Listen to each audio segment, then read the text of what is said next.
Oppo Find X2 Lite leaks in all its glory, pricing tipped. Oppo is heavily rumored to be working on two new Find X2 phones that will join the Find X2 and Find X2 Pro in the family.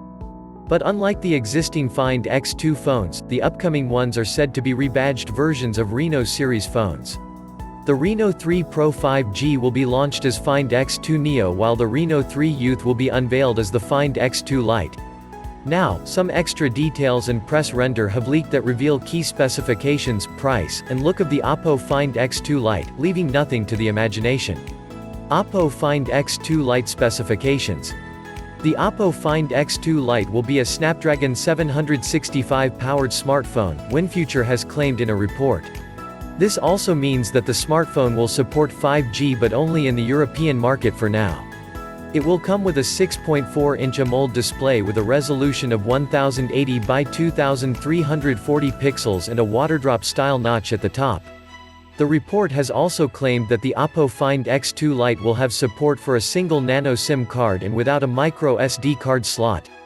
The smartphone is said to come with 8GB of RAM and 128GB of internal storage.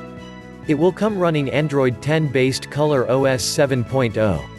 For photography, the Find X2 Lite will have quad cameras on the back, a 48-megapixel primary sensor, an 8-megapixel wide-angle sensor, a 2-megapixel depth sensor, and a 2-megapixel macro sensor. There will be a 32-megapixel front-facing camera on the Find X2 Lite, the report has added. The smartphone is said to be backed by a 4025 mAh battery with support for 30W fast charging. The report has also stated that the Find X2 Lite will have connectivity options, including Wi-Fi 6, NFC, 3.5mm headphone jack, a USB-C port, and Bluetooth V5.0. Oppo Find X2 Lite price. The report has claimed that the Find X2 Lite will be priced at €499.99, roughly 41,000 rupees, for the base model. It will be available initially in Europe in black and white colors. The smartphone will join the Find X2 series and could be positioned at the lowest level. It is currently uncertain if the Find X2 Lite will make it to the Indian market.